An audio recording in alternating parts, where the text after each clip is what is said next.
ಕೇರಳದ ಇಡುಕ್ಕಿ ಜಿಲ್ಲೆಯಲ್ಲಿ ಒಂದು ಮುಲ್ಲಪೆರಿಯಾರ್ ಎನ್ನುವಂಥ ಒಂದು ಡ್ಯಾಮ್ ಇದೆ.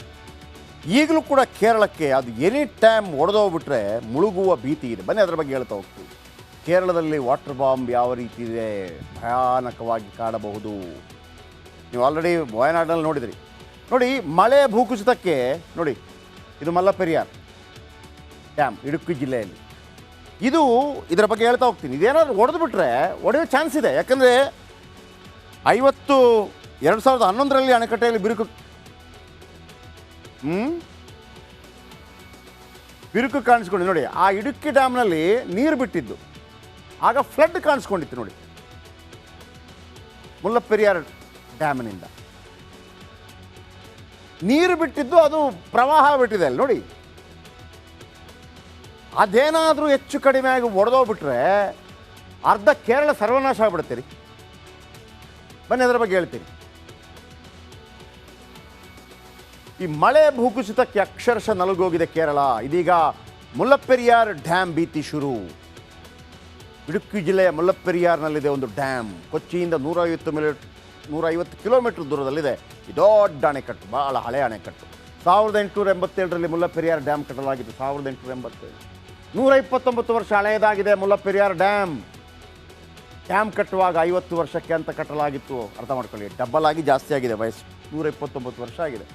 ಕಟ್ಟಿದ್ದು 50 ವರ್ಷಕ್ಕೆ ಅಂತ 80 ವರ್ಷ ಜಾಸ್ತಿ ಆಯಿತು. ಮತ್ತು ಕೂಡ 129 ವರ್ಷ ಕಳೆದರೂ ಡ್ಯಾಮ್ಗೆ ಮರುಜೀವ ನೀಡಿಲ್ಲ ಇಲ್ಲಿ ತನಕ. 2011ರಲ್ಲಿ ಅಣೆಕಟ್ಟೆಯಲ್ಲಿ ಬಿರುಕು ಕಾಣಿಸ್ಕೊಂಡಿತ್ತು. ಈ ಡ್ಯಾಮ್ ಒಡೆಯಬಹುದು ಅಂತ ವಿಶ್ವಸಂಸ್ಥೆ ಹೇಳಿತ್ತು. ವಿಶ್ವಸಂಸ್ಥೆ ಒಡೆದೋಗುತ್ತೆ ನೆನಪಿಟ್ಕೊಳ್ಳಿ. ಈ ಡ್ಯಾಮ್ನಲ್ಲಿದೆ 33,972 ಕೋಟಿ ಲೀಟರ್ ನೀರು. ಡ್ಯಾಮ್ ಒಡೆಯೋದು ಬೇಡಪ್ಪ. ಡ್ಯಾಮ್ ಒಡೆದ್ರೆ ಸುತ್ತಮುತ್ತಲ ಪ್ರದೇಶಗಳು ಮುಳುಗ್ತವೆ. ಇಡುಕ್ಕಿ, ಎರ್ನಾಕುಲಂ, ಕೋಟೆಂ, ಆಲಪ್ಪುಳ, ತ್ರಿಶೂರ್ ಜಿಲ್ಲೆಗಳನ್ನು ಮುಳುಗಿಸ್ಬಿಡುತ್ತೆ. 5 ಜಿಲ್ಲೆ ಡಮಾರ್. ಹೇಗೆ ನಮ್ಮ TB ಡ್ಯಾಮ್ 8 ಜಿಲ್ಲೆಗಳಿಗೆ ನೀರು ಕೊಡುತ್ತೋ, ಅದೇ ಥರ ಇದು 5 ಜಿಲ್ಲೆಗಳನ್ನು ಮುಳುಗಿಸ್ಬಿಡುತ್ತೆ. ಜಲ ಪ್ರವಾಹ ಆಗಿಬಿಡುತ್ತೆ. ದೊಡ್ಡ ದೊಡ್ಡ ಭೂಕುಸಿತ ಉಂಟಾಗುತ್ತೆ. ಕಾರ್ಯಕ್ರಮದ ಕೊನೆಯಲ್ಲಿ ಮತ್ತೊಮ್ಮೆ ಆ ವಿಜುವಲ್ ತೋರಿಸ್ತೀನಿ ನಾನು ನಿಮಗೆ. 35 ಲಕ್ಷಕ್ಕೂ ಹೆಚ್ಚು ಜನರ ಜೀವಕ್ಕೆ ಕುತ್ತು ಬರುತ್ತೆ ಇದರಿಂದ. ಮುಲ್ಲಪೆರಿಯಾರ್ ಡ್ಯಾಮ್ನ ಇಡುಕ್ಕಿ ಜಲಾಶಯ 438 ಉದ್ದ, 53 ಮೀಟರ್ ಅಗಲದ ಡ್ಯಾಮ್ ಕಟ್ಟಬೇಕಿತ್ತು. ಇಲ್ಲಿ ಬೇರೆ ಕಟ್ಟಬೇಕಾಗಿತ್ತು. 438 ಉದ್ದ, 50 ಮೀಟರ್ ಅಗಲದ ಡ್ಯಾಮ್ ಕಟ್ಟಬೇಕಿತ್ತು.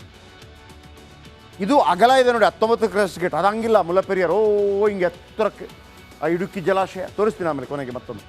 ಕೇರಳ ಸರ್ಕಾರದ ಪ್ರಯತ್ನಕ್ಕೆ ತಮಿಳುನಾಡು ಪದೇ ಅಡ್ಡಿ. ಮುಲ್ಲಪೆರಿಯಾರ್ ಡ್ಯಾಮ್ ತಮಿಳುನಾಡು ಒಡೆತನ. ಪೆರಿಯಾರ್ ನದಿ ನೀರನ್ನು ವೆಂಗಯ್ಯ ನದಿಗೆ ಹರಿಸಲಾಗುತ್ತೆ. ಹೊಸ ಡ್ಯಾಮ್ ಕಟ್ಟಿದರೆ ವೆಂಗಯ್ಯ ನದಿಗೆ ಸಮಸ್ಯೆ ಆಗುತ್ತೆ, ನೀರು ಹೋಗಲ್ಲ. ಇದೇ ಕಾರಣಕ್ಕೆ ಹೊಸ ಡ್ಯಾಮ್ ಬೇಡ ಅಂತ ಇದೆ ತಮಿಳುನಾಡು. ಮತ್ತೊಮ್ಮೆ ತೋರಿಸ್ತೀನಿ ಆ ವಿಜುವಲ್ ನೋಡಿ ಹೆಂಗಿದೆ ಅಂತೇಳಿ.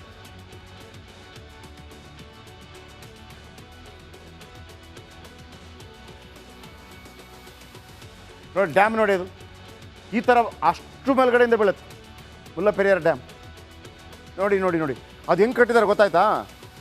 ನೀವು ಈ ನಮ್ಮದನ್ನು ನೋಡಿದಾಗ ವಿಶಾಲವಾಗಿದೆ, ನೀರು ಅಷ್ಟು ಪ್ರಾಬ್ಲಮ್ ಆಗಲ್ಲ. ಇಲ್ಲಿ ನೋಡಿ ಎಷ್ಟು ಮೇಲ್ಗಡೆಯಿಂದ ಬೀಳ್ತಾ ಇದೆ ಕೆಳಗೆ. ಒಡೆದೋದ್ರೆ ಡಮಾರ್ ಆಗೋದು ಬೇಡ. ಆದರೆ ಈ ಅಣೆಕಟ್ಟು ವಿಚಾರದಲ್ಲಿ ರಾಜಕೀಯ ಮಾಡಬೇಡಿ. ಕಾಂಗ್ರೆಸ್ಸು ಮಾಡಬೇಡಿ, BJP ಮಾಡಬೇಡಿ. ಕಾಂಗ್ರೆಸ್ಗೆ ಜವಾಬ್ದಾರಿ ಜಾಸ್ತಿ ಇದೆ. ನಮ್ಮ ನೀರು ನಮ್ಮ ಹಕ್ಕು ಅಂತ ಕೇವಲ ಘೋಷಣೆಗೆ ಮಾತ್ರ ಸೀಮಿತ ಆಗಬೇಡಿ. ನೀವು ಹೇಳ್ತೀರಿ ಡೇಂಜರ್ ಆಗ್ತಿತ್ತು. ಡೇಂಜರ್ ಆಗಿದ್ದಿದ್ರೆ ಏನು ಮಾಡ್ತಾಯಿದ್ರು? DK ಶಿವಕುಮಾರ್ ಡೇಂಜರ್ ಆಗಲಿ ಅಂತ ಇನ್ನೊಬ್ಬರು ಗೋವಿಂದ ಕಾರಜೋಳ ಕಾಯ್ತಾ ಇದ್ರಾ? ಅಷ್ಟು ಜನ ಸತ್ತಿದ್ರೆ ನಿಮಗೆ ಓಟ್ ಹಾಕೋರು ಸಾಯ್ತಾ ಇದ್ರು. ಅದನ್ನ ನೆನಪಿಟ್ಕೊಳ್ಳಿ. ನಮಗೆ ಸಿಕ್ಕಂಥ ರಾಜಕಾರಣಿಗಳು ನಾವು ಹಂಗೆ ಇದ್ದೀವಿ, ಅಂಥವ್ರನ್ನ ಆಯ್ಕೆ ಮಾಡ್ತೀವಿ ಪದೇ. ಯಥಾ ರಾಜ ತಥಾ ಪ್ರಜಾ. ಇನ್ನು 3 ರಾಜ್ಯಗಳ 8 ಜಿಲ್ಲೆಗಳ ಜೀವನಾಡಿಯ ಚೈನ್ ಕಟ್ಟಾಗಿದೆ ಇವತ್ತು. ರೈತರಿಗೆ ಬರಸಿಡಿಲು ಬಡದಂತಾಗಿದೆ.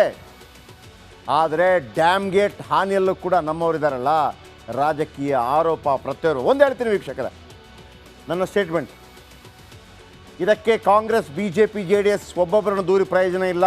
ನಮ್ಮನ್ನು ಆಳಿದಂಥ ಪ್ರತಿಯೊಬ್ಬರು ಕೂಡ ತಪ್ಪು ಮಾಡಿದ್ದಾರೆ ಇಲ್ಲಿ. ಆದರೆ ಆರೋಪ ಪ್ರತ್ಯಾರೋಪ ಹೆಂಗಿದೆ? ಬಜೆಟ್ ಚೆನ್ನಾಗಿದೆ, ಬಜೆಟ್ ಚೆನ್ನಾಗಿಲ್ಲ ಅಂತ ಹೇಳ್ದಂಗೆ ನೀನು ನಾನು ನೀನು. ನನಗನ್ಸುತ್ತೆ 19ನೇ ಗೇಟ್ನಲ್ಲಿ ಯಾರೆಲ್ಲ ಆರೋಪಗಳು ಮಾಡ್ತಾರೆ ಸ್ಟ್ರೈಟಾಗಿ ನಿಲ್ಲಿಸ್ಬಿಟ್ಟು ಅಧಿಕಾರಿಗಳ ಸಮೇತ ಹಾಗೆ ನೂಕ್ಬಿಡಿ, ಹೋಗಲೆತ್ತಾಗಿ ಸ್ಟೋರಿ ನೋಡಿ.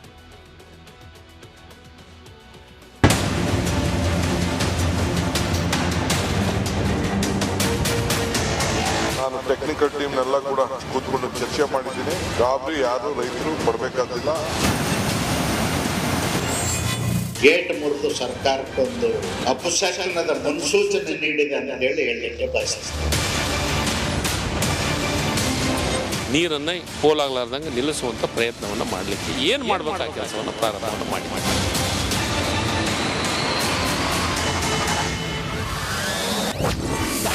ಟಿಬಿ ಡ್ಯಾಂ ನಿರ್ವಹಣೆಯಲ್ಲಿ ಎಡವಿದ್ರ ಅಧಿಕಾರಿಗಳು. ಕೋಟಿ ಕೋಟಿ ಹಣವಿದ್ರೂ ಅಧಿಕಾರಿಗಳು ಫೇಲ್ಯೂರ್. ಕಾಸು ನುಂಗಿ ಕೈಕಟ್ಟಿ ಕುಳಿತ್ರ ರಾಜಕೀಯ ನಾಯಕರು. ಅದು ಕರ್ನಾಟಕದ ಜೀವನಾಡಿ, ಲಕ್ಷ ಲಕ್ಷ ರೈತರಿಗೆ ವರದಾನವಾಗಿದ್ದ ಜಲಾಶಯ. ಈ ಡ್ಯಾಂ ನೀರು ನಂಬಿ ಬದುಕು ಕಟ್ಟಿಕೊಂಡಿದ್ದ ಅನ್ನದಾತರು.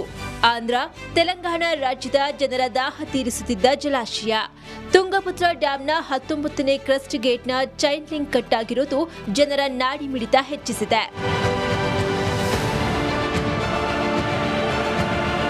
ಜಲಾಶಯದಿಂದ ನೀರು ಪೋಲಾಗಿ ಪ್ರವಾಹದ ಆತಂಕ ಒಂದೆಡೆಯಾದ್ರೆ, ನೀರು ಖಾಲಿಯಾಗಿ ಬೆಳೆ ಒಣಗುವ ಡವಡವ ಮತ್ತೊಂದೆಡೆ. ಡ್ಯಾಂ ನಿರ್ವಹಣೆಗೆ 60 ಅಧಿಕಾರಿಗಳಿದ್ರೂ ಕೋಟಿ ಕೋಟಿ ಹಣವಿದ್ರೂ ವಿಫಲರಾದ್ರ ಅನ್ನೋ ಚರ್ಚೆ ಜೋರಾಗಿದೆ. ಇದು ಪಾಲಿಟಿಕ್ಸ್ಗೆ ಮುನ್ನುಡಿ ಬರ್ತಿದೆ. ಈ ರಾಜ್ಯದ ಜನ ಕಣ್ಣೀರು ಸುರಿಸುವಂತ ಪರಿಸ್ಥಿತಿ ಬಂದಿದೆ. ಆ ಕಣ್ಣೀರಿನ ಶಾಪ ಇವತ್ತು ಸಿದ್ದರಾಮಯ್ಯನವ್ರ ಸರ್ಕಾರಕ್ಕೆ ತಟ್ಟತದ ಅಂತಕ್ಕಂಥ ಮಾತನ್ನು ಬಹಳ ಸ್ಪಷ್ಟವಾಗಿ ಹೇಳಲಿಕ್ಕೆ ಬಯಸ್ತೇನೆ. ಈ ಕಣ್ಣೀರಿನಲ್ಲೇನೆ ಸಿದ್ದರಾಮಯ್ಯನವ್ರ ಸರ್ಕಾರ ಕೊಚ್ಕೊಂಡು ಹೋಗುವಂತ ಕಾಲ ಬಂದಿದೆ. ಗೇಟ್ ಮುರಿದು ಸರ್ಕಾರಕ್ಕೊಂದು ಅಪಶಕನದ ಮುನ್ಸೂಚನೆ ನೀಡಿದೆ ಅಂತ ಹೇಳಲಿಕ್ಕೆ ಬಯಸ್ತೇನೆ. ಇನ್ನು ತುಂಗಭದ್ರಾ ಜಲಾಶಯ ನಿರ್ವಹಣೆ ಬಗ್ಗೆ ಡಿಸಿಎಂ ಡಿಕೆ ಶಿವಕುಮಾರ್ ಹೇಳೋದು ಹೀಗೆ. ಟೆಕ್ನಿಕಲ್ ಟೀಮ್ನೆಲ್ಲ ಕೂಡ ಕೂತ್ಕೊಂಡು ಚರ್ಚೆ ಮಾಡಿದ್ದೀನಿ. ಗಾಬರಿ ಯಾರು ರೈತರು ಪಡಬೇಕಾದಿಲ್ಲ. ಬಟ್ ಬಹಳ ಡೇಂಜರ್ ಅಂತೂ ಇತ್ತು. ನಾನು ಇಲ್ಲ ಅಂತ ನಾನು ಹೇಳೋದಿಲ್ಲ, ಬಹಳ ಡೇಂಜರ್ ಇತ್ತು. 70 ವರ್ಷದಲ್ಲಿ ಇದು ಮೊದಲನೇ ಬಾರಿಗೆ ಆಗಿದೆ. ಜೊತೆಗೆ ಎಲ್ಲ ಡ್ಯಾಮ್ಗಳು ಈ ರೀತಿ ಒಂದು ಟೀಮ್ ಮಾಡಲಿಕ್ಕೆ ಕಳಿಸ್ಕೊಟ್ಟು ಸೇಫ್ಟಿಗೋಸ್ಕರ ಒಂದು ಕಮಿಟಿ ಮಾಡಿ ಎಲ್ಲ ಡ್ಯಾಮ್ಗೂ ಕೂಡ ಒಂದು ಕಳಿಸ್ಕೊಡ್ತಾ ಇದ್ದೀವಿ. ಟಿಬಿ ಜಲಾಶಯಕ್ಕೆ ಭೇಟಿ ನೀಡಿದ ಬಿವೈ ವಿಜಯೇಂದ್ರ ನೇತೃತ್ವದ ಬಿಜೆಪಿ ತಂಡ ಡ್ಯಾಂನ 19ನೇ ಗೇಟ್ ಬಳಿ ಪರಿಶೀಲಿಸಿತ್ತು. ಇದೇ ವೇಳೆ ಡಿಸಿಎಂ ಡಿಕೆ ಶಿವಕುಮಾರ್ ವಿರುದ್ಧ ವಿಜಯೇಂದ್ರ ಹರಿಹಾಯ್ದ್ರು. ರಾಜ್ಯ ಸರ್ಕಾರದ ಜವಾಬ್ದಾರಿ. ನಿನ್ನೆ ಜಲ ಸಂಪನ್ಮೂಲ ಸಚಿವರು ಹೇಳಿದ್ದಾರೆ, ಅಧಿಕಾರಿಗಳು ಯಾರ ಮೇಲೂ ಹೊಣೆ ಹಾಕೋದಿಲ್ಲ ಅಂತೇಳಿ. ಹಾಗಾದ್ರೆ ಹೊಣೆಗಾರಿಕೆ ಯಾರ ಮೇಲೆ ಹಾಕ್ತಾರೆ? ಅಧಿಕಾರಿಗಳಷ್ಟೇ ಅಲ್ಲ, ಸರ್ಕಾರ ಮತ್ತು ಅಧಿಕಾರಿಗಳು ಯಾರು ಹೊಣೆ ಅಲ್ಲ ಅಂತ ಯಾರು ಹೊಣೆ ಅಲ್ಲ ಅನ್ನುವ ಮಾತನ್ನ ಜಲ ಸಂಪನ್ಮೂಲ ಸಚಿವರು, ಎಲ್ಲೋ ಒಂದ್ ಕಡೆ ಜಲ ಸಂಪನ್ಮೂಲ ಸಚಿವರಿಗೆ ಜಲದ ಬಗ್ಗೆನೂ ಆಸಕ್ತಿ ಇಲ್ಲ, ರೈತರ ಬಗ್ಗೆನೂ ಆಸಕ್ತಿ ಇಲ್ಲ, ಕೇವಲ ಸಂಪನ್ಮೂಲದ ಬಗ್ಗೆನೇ ಹೆಚ್ಚು ಆಸಕ್ತಿ ಇದೆ ಮಾನ್ಯ ಡಿಕೆ ಶಿವಕುಮಾರ್ ಅವರಿಗೆ. ರಿಪಬ್ಲಿಕ್ ಕನ್ನಡ ವರದಿ ಬಳಿಕ ಕೊನೆಗೂ ಸಿಎಂ ಸಿದ್ದರಾಮಯ್ಯ ಎಚ್ಚೆತ್ತಿದ್ದಾರೆ. ನಾಳೆ ತುಂಗಭದ್ರಾ ಜಲಾಶಯಕ್ಕೆ ಸಿದ್ದರಾಮಯ್ಯ ಭೇಟಿಯನ್ನ ನೀಡಲಿದ್ದಾರೆ. ಮುರಿದು ಹೋದ 19ನೇ ಕ್ರಸ್ಟ್ ಗೇಟ್ನ ಚೈನ್ ಲಿಂಕ್ ವೀಕ್ಷಿಸಲಿದ್ದಾರೆ. ಟಿಬಿ ಡ್ಯಾಂನಿಂದ ಪ್ರವಾಹದಂತೆ ನೀರು ಹರಿಯುತ್ತಾ ಇರೋದು 3 ರಾಜ್ಯದ 8 ಜಿಲ್ಲೆಗಳ ರೈತರ ಎದೆಯಲ್ಲಿ ಭಯ ಹುಟ್ಟಿಸಿದೆ. Bureau report, republic Kannada. ಹಿಂಗಿದೆ ಅಂತಂದರೆ ಕಾಯೋದು, ಯಾವುದಾದ್ರೂ ಸರ್ವನಾಶ ಆಗೋದು ಸಿಗುತ್ತಾ ಅಂದರೆ ವಿರೋಧ ಪಕ್ಷಗಳು ಬಿಡೋದಿಲ್ಲ. ದೇವರು ಒಬ್ಬರಿಗೆ ಪ್ರತ್ಯಕ್ಷ ಆದ್ರಂತೆ. ಅಂದರೆ ಹಿಂಗಿದ್ದೀವಿ ನಾವು ಅಂತೇಳಿ ಈ ಟೈಮಲ್ಲಿ ವಿರೋಧ ಪಕ್ಷಗಳು ಕೂಡ ಹೆಂಗೆ ನಾವು ಇದರಲ್ಲಿ ರಾಜಕೀಯ ಮಾಡಲ್ಲ, ಇದರ ಬಗ್ಗೆ ಶೀಘ್ರವಾಗಿ ಗಮನ ಹರಿಸಬೇಕು ಅಂತ ಮಾತು ಬರಬೇಕು. ಅಂದರೆ ಇಲ್ಲಿ ಬಿದ್ದೋಗಿ ಸತ್ತೋಗಿ ನಿಮಗೆ ಕೆಟ್ಟ ಹೆಸರು ಬರೋದ್ರೆ ಬರಲಿ, ನಮಗೆ ಸಿಗಬೇಕು ಅಂತ ಅಷ್ಟೇ. ಭಗವಂತ ಪ್ರತ್ಯಕ್ಷ ಆದ್ರಂತೆ ಒಬ್ಬರಿಗೆ. ಏನು ಬೇಕಪ್ಪ ಅಂತ ಕೇಳಿದ್ರಂತೆ. ಒಂದು ಕತೆ ಹೇಳಿದ್ರಂತೆ, ನೋಡಪ್ಪ ಭಗವಂತ ಹೇಳಿದ್ರಂತೆ, ನಿನಗೇನು ಬೇಕಾದ್ರೆ ನಾನು ಕೊಡ್ತೀನಿ, ಆದರೆ ನೀನು ನನಗೆ ಕ್ವಶನ್ ಮಾಡಬಾರ್ದು, ನಿನಗೇನು ಬೇಕಿದ್ರು ಕೇಳು. ಏನು ಪ್ರಾಬ್ಲಮ್ ಏನು ಅಂತಂದರೆ, ನಿನಗೇನು ಕೊಡ್ತೀನೋ ವರದಲ್ಲಿ ನಿಮ್ಮ ಪಕ್ಕದ ಮನೆಯವನಿಗೆ ಅದರ ಡಬಲ್ ಕೊಡ್ತೀನಿ ಅಂತ. ಇವಾಗ ಕೇಳ್ದ ವರ, 3 ವರ ಕೇಳಬೇಕು. ಇವ ವರ ಕೇಳ್ದ, ಬೇಕಿದ್ದೆಲ್ಲ ಸಿಕ್ತು ಇವನಿಗೆ. 2ನೇ ವರ ಇವನೇನು ಕೇಳಿದ್ನೋ ಅದರ ಡಬಲ್ ಪಕ್ಕದ ಮನೆಯವನಿಗೆ ಸಿಕ್ಕಿತು. 2ನೇ ವರ ಕೇಳ್ದ, ಅದು ಏನೆಲ್ಲ ಕೇಳ್ದ ಎಲ್ಲ ಸಿಕ್ತು, ಪಕ್ಕದ ಮನೆಯವನಿಗೆ ಡಬಲ್ ಸಿಕ್ತು. 3ನೇ ವರ ಇವನೇನು ಕೇಳಬೇಕು ಹೇಳಿ? 3ನೇ ವರ ಏನು ಕೇಳ್ದ ಅಂದರೆ, ಒಂದು ಕಣ್ಣು ಹೋಗ್ಲಿ ಅಂತ ಕೇಳಿದ್ನಂತೆ. ಅಂದರೆ ಪಕ್ಕದ ಮನೆಯೊಂದು 2 ಕಣ್ಣು ಹೋಗ್ಲಿ ಅಂತ. ಅಂದರೆ ಸಿಕ್ಕಿದ್ದನ್ನು, ಇಷ್ಟೊಂದು ವಿಫುಲವಾದಂಥ ನೀರಿದೆ, ಒಂದು ವೇಳೆ ರಾಜ್ಯ ಸರ್ಕಾರ ತಪ್ಪು ಮಾಡಿದರೆ, ನಾನು ಹೇಳಿದೆ ಅದನ್ನು ಡಿ ಕೆ ಶಿವಕುಮಾರ್ ಅವ್ರಿಗೂ ಕೇಳಿದೆ. ಆ ಸಂದರ್ಭದಲ್ಲಿ ಗೋವಿಂದ ಕಾರಜೋಳ ಅಂತವ್ರು ಹಂಗೆಲ್ಲ ಮಾತಾಡೋದು. ಇದು ನಮ್ಮ ಜೀವನಾಡಿ. ಈ ಟೈಮಲ್ಲೂ ಕೂಡ ಸಿಕ್ಕಿದ ಚಾನ್ಸು. ಈಗ ಅಲ್ಲಿ ವಯನಾಡಲ್ಲಿ ಭೂಕಂಪ ಆಯಿತು, ಇನ್ನೊಂದು ಪಕ್ಷ ಅದನ್ನು ಆರೋಪ ಮಾಡ್ತಾ ಭೂಕಂಪ ಆಯಿತು ನೋಡಿದ್ರ ನಿಮ್ಮ ಕಾರಣಕ್ಕಾಗಿ ಆಯಿತು. ಟೀಕೆ ಟಿಪ್ಪಣಿ ಇರಲಿ, ಬೇಡ ಇಲ್ಲ ಅಂತ ಬೇಡ. ನೀವು ಯಾಕೆ ವಿಧಾನಸೌಧದಲ್ಲಿ ಧ್ವನಿ ಎತ್ತಲಿಲ್ಲ ವಿರೋಧ ಪಕ್ಷವಾಗಿ? ಹಿಂಗಿದೆ TB ಡ್ಯಾಮ್ನಲ್ಲಿ ಪ್ರಾಬ್ಲಮ್ ಇದೆ ಮಾತಾಡಿದ್ರಾ? ನೀವು ಮಾತಾಡಿದ್ರಾ? ನಿಮ್ಮದೇಗಿತ್ತು ಸಿದ್ದರಾಮಯ್ಯ ರಾಜೀನಾಮೆ ಕೊಡಲಿ, ನಾವೇ ಕೂತ್ಕೊಂಡ್ಬಿಡ್ತೀವಿ. ನೀವು ಕೂತ್ಕೊಂಡ ತಕ್ಷಣ ಚೈನ್ಲಿಂಗ್ ಸರಿಯಾಗಿ ಬಿಡತ್ತಾ? ಸ್ವಲ್ಪ ಬೇಕ್ರಿ ರಾಜ್ಯದ ಬಗ್ಗೆ ಒಂದು ಕಳಕಳಿ ಇರಬೇಕು. ಯಾವುದ್ರ ಬಗ್ಗೆ ಟೀಕೆ ಮಾಡಬೇಕು, ಯಾವುದ್ರ ಬಗ್ಗೆ ಟೀಕೆ ಮಾಡಬಾರ್ದು ಅಂತ. Sorry to say this.